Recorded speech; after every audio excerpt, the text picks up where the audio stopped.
अस्सलाम वालेकुम स्टूडेंट्स, मैं हूं ज़ैद जावेद और आप देख रहे हैं सर ज़ैद अकेडमी।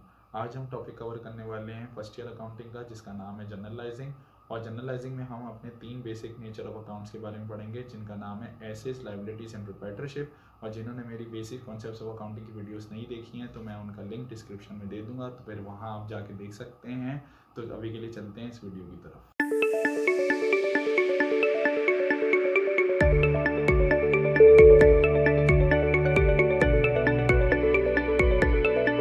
अस्सलाम वालेकुम स्टूडेंट्स। आज हम जनरलाइजिंग का क्वेश्चन नंबर 1 करेंगे। और जनरलाइजिंग का क्वेश्चन नंबर 1 का मतलब यह है कि हम आज जनरल एंट्रीज़ के बारे में पढ़ना सीखेंगे। और जैसे कि मैंने आपको बताया था कि आज हम अपने 3 बेसिक नेचर ऑफ अकाउंट्स की एंट्रीज़ के बारे में पढ़ेंगे, जिसका नाम है एसेट्स, लायबिलिटीज़ एंड प्रोप्राइटरशिप। तो आज हम उनकी एंट्रीज़ के बारे में पढ़ेंगे। देखें, सवाल जो है वो इस तरीके से आएगा, जैसे कि मैंने आपको अभी बता दिया कि 1 से लेकर 10 तक जैसे कि मैंने एंट्रीज़ दी हुई हैं। तो ये क्योंकि एसेट्स, लायबिलिटीज और प्रोवाइडरशिप से रिलेटेड है, तो आज हम इनकी एंट्रीज़ के बारे में पढ़ेंगे। सबसे पहले तो मैं आपको स्पेसिमेन बता दूं कि जनरल का स्पेसिमेन किस तरीके से आपको बनाना है और उसको इसके अंदर किस तरीके से एंट्रीज़ बनानी है।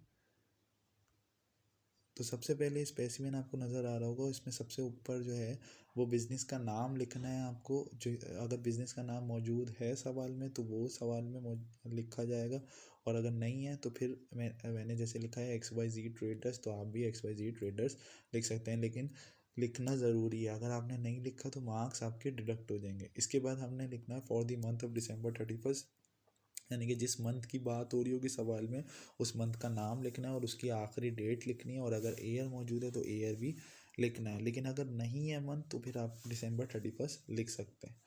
उसके बाद है जनरल की एंट्री एंड हेडिंग आएगी, और उसके बाद कॉलम बनाएंगे। तो कॉलम में सबसे पहला जो कॉलम होगा वो सीरियल नंबर का होगा। दूसरा कॉलम थोड़ा बड़ा बनाया जाएगा, वो है पर्टिकुलर का। और तीसरा कॉलम छोटा सा बनाया जाएगा, जो है PR यानी कि पोस्ट रेफरेंस। चौथा कॉलम डेबिट का और पांचवा कॉलम क्रेडिट का बनाया जाएगा। तो सीरियल नंबर में की जगह पे जो है यूजुअली डेट होती है, लेकिन मैंने सीरियल नंबर इसलिए लिखा है क्योंकि अगर सवाल आपको सीरियल नंबर वाइज दिया जाएगा तो आपको सीरियल नंबर लिखना है, और अगर डेट वाइज दिया जाएगा तो डेट का कॉलम आएगा। पर्टिकुलर अपनी जगह पे ही रहेगा। पर्टिकुलर में आपको जो भी जिस एंट्रीज के बारे में बात हो रही होगी वो एंट्री के नेचर ऑफ अकाउंट्स को लिखना है। उसके बाद PR का मतलब पोस्ट रेफरेंस। पोस्ट रेफरेंस का यूजुअली कोई काम नहीं होता है, बस थोड़ा सा काम होता है एडजस्टमेंट के अंदर। तो एडजस्टमेंट के जब आपको लेक्चर में रिकॉर्ड जब बताऊंगा, रिकॉर्ड करूंगा, तो जो है आपको पता चल जाएगा कि PR का क्या काम होता है। उसके बाद डेबिट और क्रेडिट का तो मैंने आपको बता ही दिया था, rules for debit and credit बताते हुए कि डेबिट के कॉलम में डेबिट की चीज़ें आएंगी और क्रेडिट के कॉलम में क्रेडिट की चीज़ें आएंगी। अब रूल्स फॉर डेबिट और क्रेडिट आपको पता होनी चाहिए, कौन सी चीज़ डेबिट में आएगी, कौन सी चीज़ क्रेडिट में आएगी, ये चीज़ पता होनी चाहिए। तो चलें हम सवाल स्टार्ट करते हैं। तो सबसे पहला एंट्री हमारे पास है open a bank account with ₹1,00,000, यानी कि हमने बैंक अकाउंट ओपन किया है 1 लाख से। तो इसकी 1 लाख पैसे या पैसे बैंक के में आएंगे और आपसे जाएंगे। तो इसका मतलब है इसकी दो ही सूरतें हैं, आपसे पैसा जा रहा है और बैंक में पैसा आ रहा है। यानी कि बैंक और कैश आएगा, बैंक भी हमारा एसेट होता है और कैश भी हमारा एसेट होता है। तो देखें पहली एंट्री में क्या है, बैंक हमारा डेबिट हो रहा है और कैश हमारा क्या हो रहा है, क्रेडिट हो रहा है। तो बैंक में क्योंकि पैसा आ रहा है, एसेट इंक्रीज हो रहा है। जब एसेट इंक्रीज होता है बैंक बढ़ रहा है, जब बैंक बढ़ेगा तो डेबिट साइड पे चले जाएगा, और हमारे आपके पास से पैसा जा रहा है तो कैश डिक्रीज हो रहा है। ठीक है, तो कैश जो है वो क्रेडिट साइड पे चला जाएगा। अच्छा एक और बात, जो भी डेबिट साइड की चीज़ होगी वो आप जो है बिल्कुल सीरियल नंबर के कॉलम जहाँ पे ख़त्म हो रहा है तो वहाँ बिल्कुल उसके साथ मिला के लिखेंगे, जैसे कि मैंने बैंक को लिखा हुआ है। लेकिन अगर जो क्रेडिट साइड की अमाउंट होगी उसके अंदर क्रेडिट साइड की जो चीज़ होगी उसमें थोड़ा सा गैप दे के आप लिखेंगे, यानी कि गैप होना चाहिए यहाँ क्या। अगर आपने गैप नहीं दिया तो फिर आपकी ये कंसीडर नहीं होगी। ठीक है, तो गैप देना है आपको क्रेडिट साइड की चीज़ लिखने में। बैंक डेबिट हो रहा है तो आपने जो है वो डेबिट के कॉलम में लिख देना है, और कैश जो है वो क्रेडिट हो रहा है तो आपने क्रेडिट के कॉलम में लिख देना। उसके बाद है purchase furniture from mister Babar ₹50,000 on account. यानी कि फर्नीचर हमने परचेज़ किया है मिस्टर बाबर से ऑन अकाउंट, यानी कि उधार पे। जब हमने फर्नीचर को परचेज़ किया तो फर्नीचर भी हमारा एसेट है, हमारे बिजनेस में एसेट बढ़ रहा है। तो जब जब भी एसेट बढ़ेगा तो डेबिट साइड पे जाएगा, कम होगा तो क्रेडिट साइड पे जाएगा। तो अभी तो अब एसेट बढ़ रहा है तो डेबिट साइड पे जाएगा, और हमने उधार देना है, हमारी लाइबिलिटी इंक्रीज़ हो रही है। लाइबिलिटी इंक्रीज़ पर क्या होती है, क्रेडिट हो जाती है। तो दूसरी एंट्री देख लें, फर्नीचर हमारा डेबिट हो रहा है और अकाउंट्स पेबल हमारा क्या हो रहा है, क्रेडिट हो रहा है, क्योंकि लाइबिलिटी इंक्रीज हो रही है। तो दोनों चीज़ें इंक्रीज हो रही हैं। फर्नीचर एसेट है, इंक्रीज हो रहा है, डेबिट साइड पे चला जाएगा। अकाउंट्स पेबल लाइबिलिटी है, वो भी इंक्रीज हो रही है, लेकिन लाइबिलिटी इंक्रीज पर क्या होती है, क्रेडिट साइड पे चली जाती है। अच्छा, जो है इसके नीचे जो है ना ब्रैकेट में जो लिखा हुआ है to record to purchase furniture on account, इसे हम कहते हैं नरेशन। ये नरेशन लिखना ज़रूरी है, क्योंकि अगर आप नहीं लिखेंगे तो फिर आपके मार्क्स कट जाएंगे। आपको नंबर 1 की जो नरेशन है वो to record to open a bank account है, और नंबर 2 की जो नरेशन है वो to record to purchase furniture on account है। उसके बाद तीसरी एंट्री है purchase two computers ₹20,000 each on cash, यानी कि 2 कंप्यूटर्स ख़रीदे हैं और एक कंप्यूटर की जो प्राइस है वो 20,000 है, और ये कंप्यूटर्स कैश पे ख़रीदे हैं। तो 2 कंप्यूटर्स हैं। जब भी कभी इलेक्ट्रॉनिक डिवाइस की बात होगी तो इक्विपमेंट का लफ्ज़ इस्तेमाल होगा, तो इसकी जगह पे आ जाएगा इक्विपमेंट। और और क्योंकि हमारे पास से कैश जा रहा है तो दोनों ही एसिड्स हैं, इक्विपमेंट भी एसिड है और कैश भी एसिड है। तो एंट्री देख लेते हैं। तो इसकी एंट्री है इक्विपमेंट डेबिट होगा, और 2 को 20,000 से मल्टीप्लाई किया है, क्योंकि एक की प्राइस 20,000 है तो 2 की कितनी होगी, 40,000 होगी। तो डेबिट साइड पे हमने लिख दिया है 40,000। और कैश हमारे पास से जा रहा है, इक्विपमेंट बिजनेस के अंदर आ रहा है तो डेबिट साइड पे चला जाएगा, एसेट इंक्रीज हो रहा है। और कैश हमारे पास से जा रहा है वो हमारा क्रेडिट साइड पे चला जाएगा, ऐसे डिक्रीज हो रहा है, वो भी 40,000। और इसकी निरेशन होगी to record to purchase computers on cash. Narration आपने वो चीज़ लिखनी है जो चीज़ आप काम कर रहे हैं, जिस चीज़ के बारे में एंट्री बना रहे हैं वो आपको नरेशन में लिखना है। उसके बाद चौथी एंट्री है invested cash ₹1,20,000 and shop equipment worth ₹80,000। ये प्रोप्राइटरशिप की एंट्री है। इसमें क्या हो रहा है कि इन्वेस्ट हो रहा है कैश। जब भी कभी इन्वेस्टमेंट की बात आएगी तो मैंने आपको बताया था कैपिटल का लफ्ज़ इस्तेमाल होता है। तो कैश हमारे बिजनेस के अंदर आ रहा है, बिजनेस में आ रहा है तो कैश हमारा इंक्रीज़ हो रहा है। तो 1,20,000 कैश आ रहा है, और शॉप इक्विपमेंट भी हमारा एसेट है, इंक्रीज़ हो रहा है 80,000। ठीक है, और इन्वेस्टमेंट लगा रहे हैं हम तो कैपिटल का लफ्ज़ आ जाएगा। तो चौथी एंट्री देख लेते हैं। कैश हमारे बिजनेस के अंदर आ रहा है तो वो डेबिट हो जाएगा 1,20,000। शॉप इक्विपमेंट भी डेबिट हो जाएगा 80,000, और कैपिटल हमारा जो होगा वो क्रेडिट हो जाएगा 2 लाख से। यानी कि इसमें क्या होगा, इसमें यह होगा कि आपके जो है यहाँ पर ये दोनों जो हैं वो ऐड हो जाएंगे। बेसिकली ये दोनों नंबर्स को हम ऐड करेंगे तो आपके पास ये 2 लाख वाली अमाउंट आ जाएगी। ठीक है, यानी कि कैश हमारे पास से जो है 1,20,000 बिजनेस में लगाया है, और शॉप इक्विपमेंट जो है वो 80,000 बिजनेस में लगाया है, तो दोनों ऐड होके टोटल इन्वेस्टमेंट आपकी जो है वो 2 लाख की है। तो लिखेंगे to record to invest cash and shop equipment.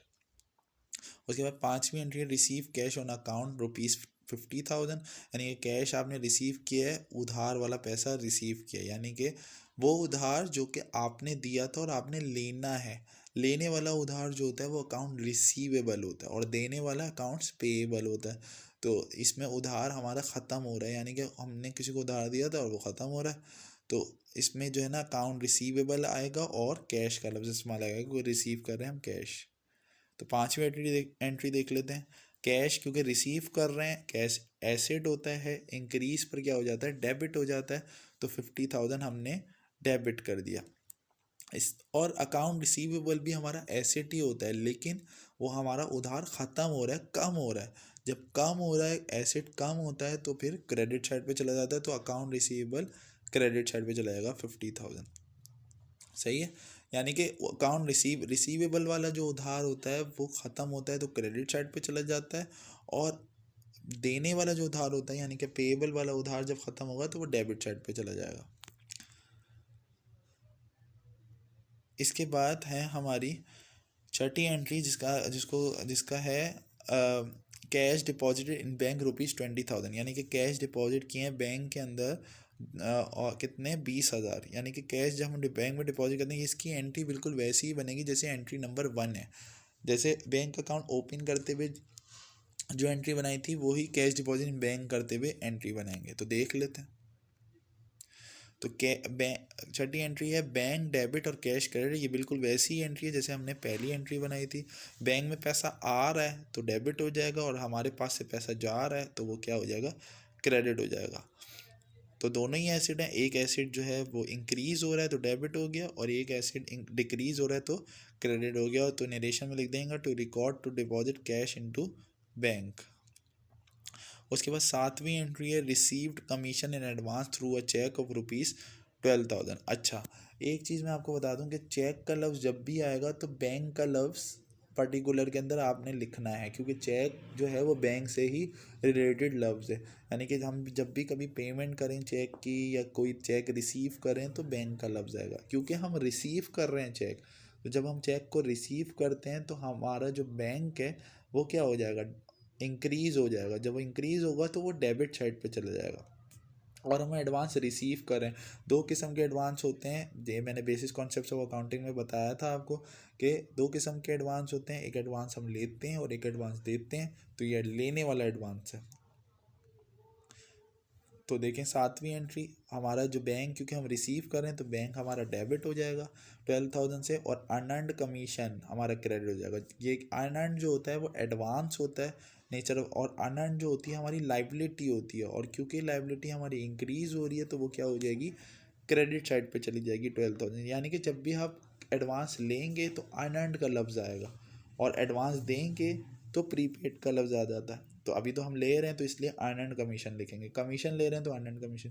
तो to record to receive commission advance through cheque. उसके बाद 8वीं एंट्री है issued a cheque of ₹44,500 in full settlement of account. यानी कि हम इशू कर रहे हैं चेक और अपने अकाउंट को ख़त्म करने के लिए, यानी कि अपने उधार को ख़त्म करने के लिए। तो इसका मतलब यह है कि हम पैसे दे रहे हैं, तो हम पैसे दे रहे हैं इसका मतलब है हमने उधार किसी से लिया हुआ होगा तो हम उधार दे रहे हैं ना। तो उधार जब हमने लिया हुआ तो पेबल होता है, तो ये हमारी लाइबिलिटी है, अब हम लाइबिलिटी को पे ऑफ कर रहे हैं। तो इसका मतलब है 8वीं एंट्री कैसे बनेगी, देख लेते हैं। अकाउंट्स पेबल हमारा डेबिट हो रहा है, यानी कि डेबिट कब हो रहा है, डेबिट अकाउंट्स पेबल जब होता है जब डिक्रीज हो रही होती है लाइबिलिटी। लाइबिलिटी जब डिक्रीज होती है तो डेबिट साइड पे चली जाती है, इंक्रीज होती है तो क्रेडिट साइड पे चली जाती है। तो ये अकाउंट्स पेबल हमारी डिक्रीज हो रही है तो डेबिट साइड पे, क्योंकि हम ख़त्म कर रहे हैं उधार, और क्योंकि बैंक से हम पैसा दे रहे हैं तो बैंक हमारा क्रेडिट साइड पे चला जाएगा, और क्योंकि वो भी डिक्रीज हो रहा है, एसेट डिक्रीज हो रहा है तो क्रेडिट साइड पे चला जाता है। 44,500 to record payment to the supplier through cheque. उसके बाद 9वीं एंट्री है received a cheque of ₹15,000 in full settlement of the customer. कि हमने रिसीव कर रहे हैं चेक अपने कस्टमर से 15,000 उसके अकाउंट को सेटलमेंट करने के लिए। अब इसमें अकाउंट का लफ्ज़ नहीं लिखा हुआ, लेकिन क्योंकि हम कस्टमर से रिसीव कर रहे हैं तो इसका मतलब है उधार का पैसा ही रिसीव कर रहे होंगे, लिखा हुआ नहीं हुआ है अगर तो उधार ही कंसीडर करेंगे हम। तो हम क्योंकि पैसा ले रहे हैं अपने कस्टमर से तो ये रिसीवेबल वाला, अगर हम दे रहे होंगे तो ये पेएबल वाला उधार ख़त्म कर रहे हैं, लेकिन अगर हम किसी से रिसीव कर रहे हैं तो रिसीवेबल वाला उधार ख़त्म कर रहे हैं। तो एंट्री देख लेते हैं। 9वीं एंट्री है हम रिसीव कर रहे हैं तो हमारे बैंक के अंदर पैसा आ जाएगा, तो 15,000 हमारा डेबिट हो जाएगा, और क्योंकि अकाउंट रिसीवेबल भी हमारा एसेट होता है और हमारा उधार रिसीवेबल वाला ख़त्म हो रहा है तो वो क्रेडिट साइड पे चला जाएगा। तो 15,000 क्रेडिट साइड पे चला जाएगा, एसेट है डिक्रीज हो रहा है तो इसलिए क्रेडिट साइड पे चला जाएगा। तो to record to receive cheque from customer. उसके बाद आखिरी एंट्री है paid a cheque of ₹49,500 in full settlement of the supplier. ये बिल्कुल वैसी एंट्री है जैसे कि एंट्री नंबर 8 है कि आपने अपने उधार ख़त्म करने के लिए चेक को इशू किया है, तो बिल्कुल वही एंट्री बनेगी। देखें अकाउंट्स पेबल हमारा डेबिट हो जाएगा, लाइबिलिटी हमारी ख़त्म हो रही है तो डेबिट हो जाएगी, और बैंक से हम पैसा दे रहे हैं तो बैंक हमारा क्रेडिट हो जाएगा 49,500। तो लिख देंगे to record payment to the supplier. इसके बाद हमने क्वेश्चन नंबर 2 देखना है। क्वेश्चन नंबर 2 भी बिल्कुल वैसा ही है। The following transactions are recorded in journal. तो आपने रिकॉर्ड करनी है ट्रांजेक्शन। तो देख लें पहली एंट्री क्या है, proprietor commence business with cash ₹50,000 and office furniture ₹40,000। देखो, प्रोप्राइटर जो होता है वो बेसिकली बिजनेसमैन होता है, और कॉमन्स का मतलब होता है इन्वेस्ट करना, यानी कि बिजनेस या स्टार्ट करना। कॉमन्स का मतलब होता है स्टार्ट करना बिजनेस। तो बिजनेस को स्टार्ट किया जाता है इन्वेस्टमेंट के जरिए। तो बेसिकली इन्वेस्टमेंट वाली एंट्री है, यानी कि प्रोप्राइटरशिप वाली एंट्री है, और इसमें कैपिटल का लफ्ज़ आएगा। तो कैश बिजनेस में बिजनेसमैन लगा रहा है और ऑफिस फर्नीचर लगा रहा है। तो क्योंकि दोनों एसेट हैं और बिजनेस के अंदर आ रहे हैं, तो दोनों डेबिट हो जाएंगे और कैपिटल हमारा एज यूजुअल क्रेडिट हो जाएगा। तो देख लेते हैं एंट्री। तो इसकी एंट्री है, कैश डेबिट हो रहा है 50,000 से, और ऑफिस फर्नीचर भी हमारा डेबिट हो रहा है। दोनों एसेट्स हैं, इंक्रीज हो रहे हैं, तो डेबिट पे चले जाएंगे। और हमारा कैपिटल जो है वो क्रेडिट हो रहा है दोनों के सम से, यानी कि 50,000 और 40,000 को प्लस कर देंगे, तो टोटल कैपिटल उसने लगाया, यानी कि टोटल इन्वेस्टमेंट उसने की है 90,000 की। तो कैपिटल हमेशा ही क्रेडिट पे जाएगा, कभी भी डेबिट पे नहीं जाता। कैपिटल हमेशा ही क्रेडिट पे जाता है। और राइटरशिप इंक्रीज हो रही है तो क्रेडिट पे जाएगी। To record to invest cash and office furniture. उसके बाद है deposited cash into bank ₹30,000, entry number 2। तो ये बिल्कुल वैसी ही है जैसे कि हमने क्वेश्चन नंबर 1 में पढ़ी थी कि बैंक में हम पैसा डिपॉजिट कर रहे हैं। तो बैंक में पैसा डिपॉजिट कर रहे हैं तो दो ही चीज़ें आएंगी, एक आएगा बैंक और एक आएगा कैश। तो देख लेते हैं। तो एंट्री नंबर 2 है, बैंक हमारा डेबिट हो जाएगा क्योंकि बैंक में पैसा डिपॉजिट कर रहे हैं, बैंक में पैसा आ रहा है, बढ़ रहा है। तो जब भी बैंक बढ़ेगा तो डेबिट साइड पे चले जाएगा, और कैश जो है हमारा कम हो रहा है, हमारे पास से पैसा जा रहा है, तो वो क्रेडिट साइड पे चले जाएगा। तो लिख देंगे to record to deposit cash into bank. उसके बाद है number 3, proprietor withdrew cash ₹8,000 and merchandise worth ₹2,000 for personal use. अच्छा, इसमें जो पर्सनल यूज़ की बात की गई है ये सबसे इम्पॉर्टेंट है। ये हमारी प्रोप्राइटरशिप वाली एंट्री है, यानी कि प्रोप्राइटरशिप विड्रियो का मतलब होता है कि बिजनेस से कोई चीज़ बिजनेसमैन ने निकाली है और अपने पर्सनल यूज़ के लिए निकाली है। जब भी कभी पर्सनल यूज़ की बात की जाएगी तो उसमें जो है सेकंड प्रोप्राइटरशिप इस्तेमाल होगी, जिसका नाम है ड्राइंग। तो ड्राइंग का लफ्ज़ इस्तेमाल होगा। तो बिजनेसमैन ने पर्सनल यूज़ के लिए कैश निकाला है बिजनेस से और मर्चेंडाइज निकाली है। तो जो चीज़ें निकाली हैं तो इसके अंदर तीन चीज़ें आएंगी, ड्राइंग का लफ्ज़ आएगा, कैश का लफ्ज़ आएगा और मर्चेंडाइज का लफ्ज़ आएगा। कैश और मर्चेंडाइज हमारे एसेट होते हैं और ड्राइंग हमारी प्रोप्राइटरशिप होती है। क्योंकि कैश और मर्चेंडाइज हमारे बिजनेस से कम हो रहे हैं, निकाले जा रहे हैं, तो वो क्या हो जाएंगे, क्रेडिट साइड पे चले जाएंगे। तो देखते हैं। तो तीसरी एंट्री में देखें, ड्राइंग जो है वो डेबिट साइड पे जा रहा है और कैश और मर्चेंडाइज हमारी क्रेडिट साइड पे जा रहे हैं, क्योंकि बिजनेस से ये चीज़ें निकल रही हैं। जब ये निकलेंगी तो क्रेडिट साइड पे कैश हमारा 8,000 निकल रहा है और मर्चेंडाइज हमारी 2,000 निकल रही है। तो दोनों को सम करेंगे तो ड्राइंग जो है वो 10,000 से डेबिट पे चली जाएगी। ड्राइंग हमेशा डेबिट पे जाएगी और कैपिटल का लफ्ज़ जो है वो हमेशा क्रेडिट पे जाएगा। ड्राइंग क्योंकि हमारी प्रोप्राइटरशिप डिक्रीज हो रही है, हमारी जो ओनर्स इक्विटी है यानी कि ओनर्स की जो प्रॉपर्टी है वो डिक्रीज हो रही है, जाहिर है। इस वजह से जो है ना ड्राइंग हमारी डेबिट पे चली जाती है।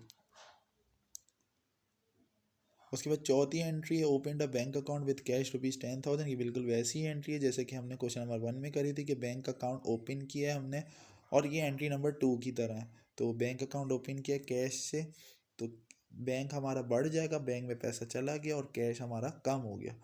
तो देख लेते हैं। नंबर 4 एंट्री, बैंक डेबिट हो रहा है और कैश क्रेडिट हो रहा है, यानी कि बैंक में पैसा आ गया तो बैंक डेबिट हो जाएगा और कैश में हमारे पास से चला गया तो कैश क्या हो जाएगा, क्रेडिट हो जाएगा। To record to open a bank account. उसके बाद है paid to supplier by cheque ₹15,000, entry number 5, कि हम सप्लायर को पेमेंट कर रहे हैं चेक के जरिए। ये भी बिल्कुल वैसी एंट्री है जैसे कि क्वेश्चन नंबर 1 में पढ़ी थी हमने। तो सप्लायर को पेमेंट कर रहे हैं यानी कि उधार को ख़त्म कर रहे हैं, हमने उधार लिया हुआ है किसी से, सब पेमेंट हो रही है, तो ये पेएबल वाला उधार है। तो एंट्री देख लेते हैं। अकाउंट्स पेबल हमारा डेबिट पे चले जाएगा क्योंकि लाइबिलिटी इस वक्त क्या हो रही है, डिक्रीज़ हो रही है। हम क्योंकि पेमेंट कर रहे हैं किसी को, उधार ख़त्म कर रहे हैं, तो लाइबिलिटी डिक्रीज़ हो रही है तो डेबिट साइड पे चली जाएगी। और क्योंकि बैंक से पेमेंट हो रही है तो चेक के ज़रिए पेमेंट हो रही है तो बैंक भी हमारा क्रेडिट पे चला जाएगा क्योंकि बैंक से भी पेमेंट हो रही है, निकल रहा है बैंक से पैसा। तो 15,000 बैंक क्रेडिट पे चला जाएगा। To record payment to the supplier through check.